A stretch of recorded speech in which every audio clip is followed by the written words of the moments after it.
তো চলো সানডের একটা ব্লগ তোমাদের সাথে শেয়ার করি। এভরি সানডেই আমরা বেরোই, বাট ব্লগ করা হয় না বা ভিডিওস নেওয়া হয় না।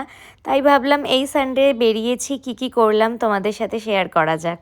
সেদিন বেরিয়ে পড়েছিলাম 5:30 নাগাদ, আর অনেক তাড়াতাড়ি লাঞ্চ করেছিলাম, তাই আমার খুব জোরে খিদে পেয়ে গেছিলো।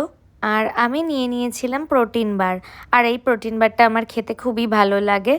তারপর রাস্তায় যেতে যেতে পিটিএস মোড়ে এইরকম সুন্দর ফ্লাওয়ার্স বিক্রি হচ্ছিল। তো আমি যেহেতু ফ্লাওয়ার্স খুব পছন্দ করি, ভালোবাসি, তাই সিদ্ধার্থ আমাকে এটা কিনে দিল। আর আমরা সেদিন বেরিয়েছিলাম মেনলি মুভি দেখতেই, আর আমাদের 9:20 শো ছিল।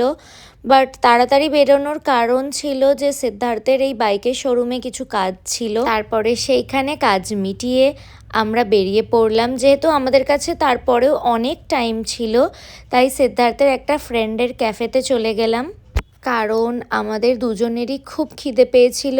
আর আমার সেদিনকে ভেজ ছিল, তাই জন্য আমি ভেজ পাস্তা নিয়েছিলাম, আর সিদ্ধার্থ নিয়েছিল ননভেজ। আর এখানের খাওয়ার দেখতে যেরকম টেম্পটিং, খেতেও কিন্তু সেরকমই ইয়াম্মি।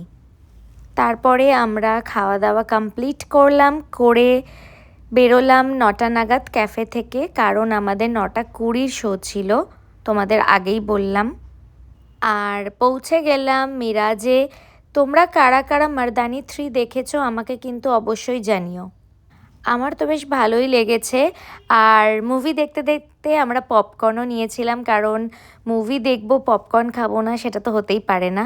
অলরেডি আমরা খেয়ে দিয়ে একদম পেট ফুল ছিল, তাও আমরা পপকর্ন নিয়েছিলাম, কারণ আমরা মুভি দেখতে দেখতে কিছু না খেলে আমাদের ঠিক পোষায় না। তারপরে মুভি কমপ্লিট করে চললাম বাড়ি। আর দেখা হচ্ছে কিন্তু তোমাদের সাথে নেক্সট ভ্লগে। তোমাদের আমার ভিডিও যদি ভালো লাগে তো অবশ্যই লাইক, কমেন্ট, সাবস্ক্রাইব করতে ভুলো না। তো এখনের জন্য চলো, টাটা।